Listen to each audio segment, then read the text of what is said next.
Good morning. Today we are reviewing two-dimensional figures based on their properties. So we have learned about parallelograms and trapezoids and squares and rhombuses and kites. And so what we're going to do today is we're going to classify the two-dimensional figures in a hierarchy based on those properties. So here's your fluency for today. If you would like to do fluency, just pause the video. When the fluency comes up, go ahead and pause the video and you can write down these problems, and then you can always post a seesaw and maybe you'll earn an extra little point there for your house. So here's your fluency. Say the division sentence, complete division sentence. So you have to say what it equals. Okay, and there's a little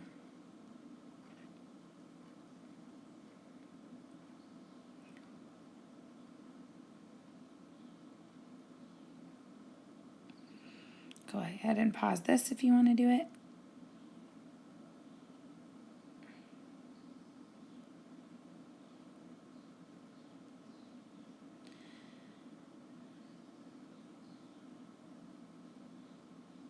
These are dividing by multiples of 10 and 100. Remember, when we do this, you can cancel out your zeros.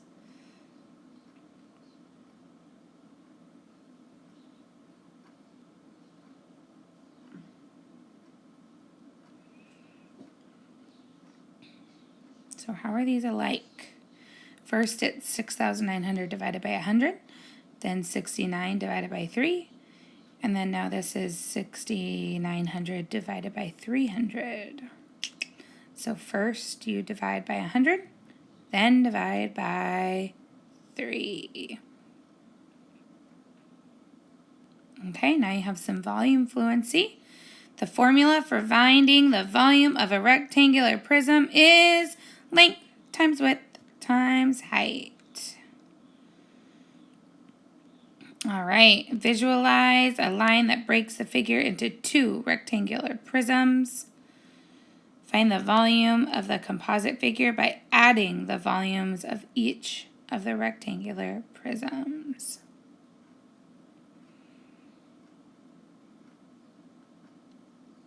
So this is kind of the answers it's going over. 7 cubic centimeters. Okay, visualize a line that breaks the figure into 3 different prisms. Find the volume of the composite figure, which is the whole figure, by adding the volumes of each rectangular prism.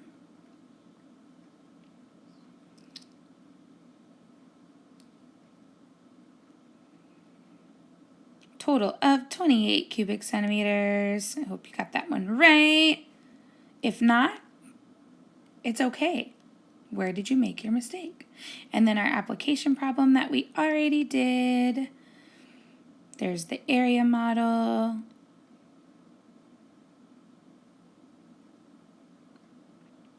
Okay, so here we go. Concept development.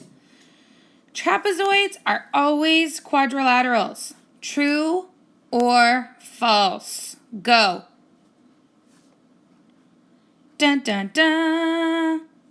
Justify your answer by using the properties of shapes. So what you're going to do is on a piece of paper, in your composition notebook, something, you're going to write, trapezoids are always quadrilaterals. Okay?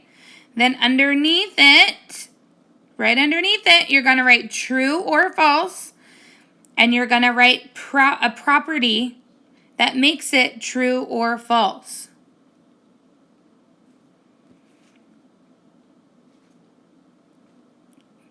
For example, trapezoids are always quadrilaterals. You're going to write true. Okay, and then underneath it, you would write all trapezoids have the properties of quadrilaterals plus at least one set of parallel sides. You can also, another property, trapezoids are always quadrilaterals because a quadrilateral has how many sides?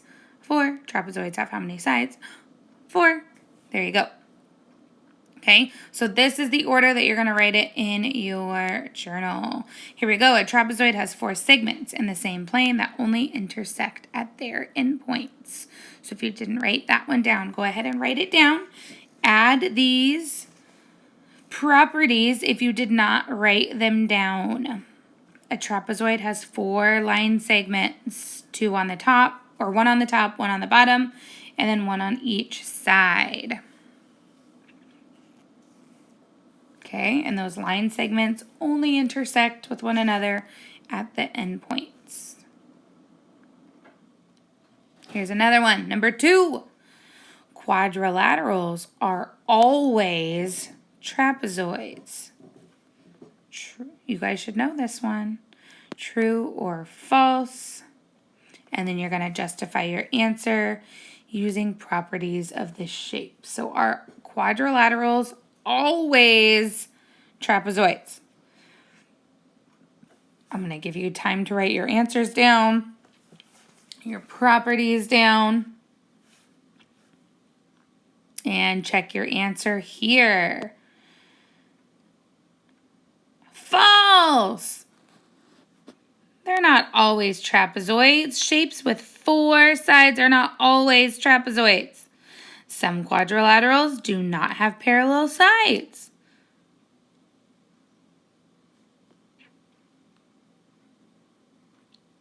Okay, number 3.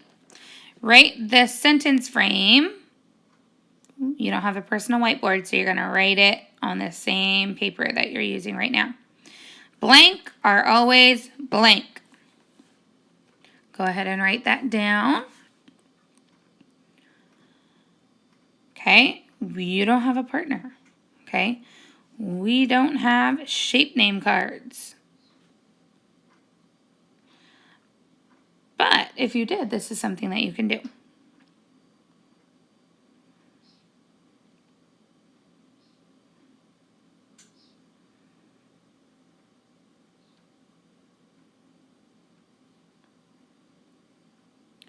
So with this, there were cards, little cards that had shapes on them, and then other cards that had the names on them. So what you would do is you would put a parallelogram up there in the first blank, and parallelograms are always what? Quadrilaterals. Okay, so here is the hierarchy. Here's this hierarchy, you guys. So if you can see, we start with quadrilaterals. Okay, quadrilaterals is the big picture that we have been teaching you. That is the big, big, big picture. We have been learning about properties of quadrilaterals. Then inside that quadrilateral, the next shape you see is the trapezoid. Okay, so are trapezoids always quadrilaterals? Yes. Okay. Then inside the trapezoid, we have parallelograms. Inside that parallelogram, you have a rectangle, you have a square, you have a rhombus or a rhombi. Okay, those shapes are always parallelograms. They are always trapezoids and always quadrilaterals. See how they're inside? That kite, on the other hand, is not always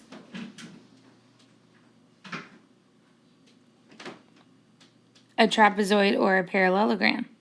Remember, parallelograms have to have 2 pairs of parallel sides. So go ahead and draw this hierarchy in your journal. You'll pause the video, draw this hierarchy in your journal.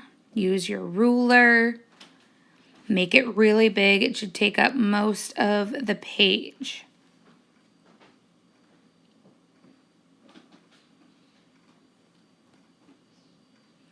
Okay, So now we're going to start with this. What does the green shape look like? What is it?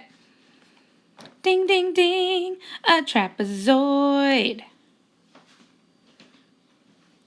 What properties do I need to look for in order to classify this shape as a trapezoid? What properties do I need to look for in order to classify this shape as a trapezoid? Okay, it has 4 sides. You're writing this down in your journal. Okay, and you could use your set square or your protractor ruler to check if a trapezoid has at least 1 pair of parallel lines. So 4 sides and 1 pair of parallel lines. Okay, this figure does have 4 segments in the same plane. They only intersect at the endpoints. None of the endpoints are collinear. And it has 1 pair of parallel lines. So these are how we classify this shape as a trapezoid. 4 segments in the same plane. They intersect at just the endpoints. And 1 pair of parallel lines. Could I place this figure inside the quadrilateral on the hierarchy diagram? Why or why not?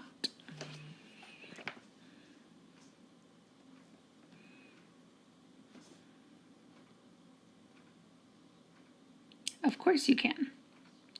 Can I place this figure inside the trapezoid? Why or why not? Yes, you can. This is a trapezoid. Okay, we have 1 set of parallel lines. That's why you can put it inside the trapezoid, because there's at least 1 set of parallel lines. Can I place this figure, the green figure, inside the parallelogram? So this green figure, can we put it inside the parallelogram? Why or why not? No, because it only has 1 set of parallel lines. So you cannot put it inside the parallelogram. Parallelograms have to have 2 sets of parallel lines.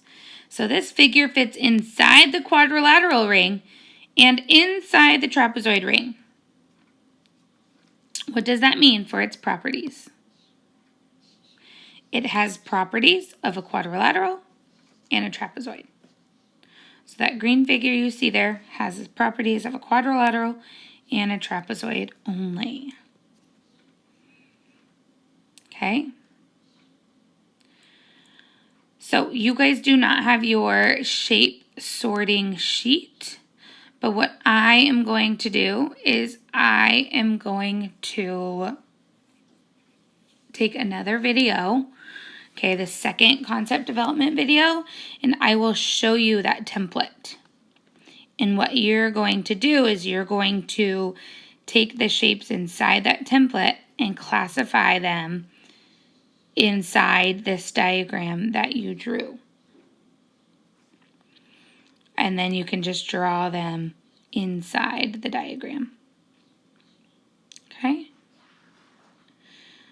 So choose 2 of the figures you've classified, complete the sentence. Because a parallelogram is a quadrilateral, or because a parallelogram is a trapezoid, it must have what? And remember, you do not have to do the problem set. It is an extension today, but it would help if you did.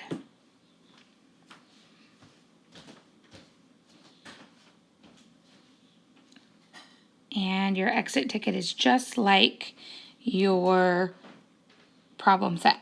So if you do your problem set, it might help you on your exit ticket. So the next video, I will show you those shape cards, okay?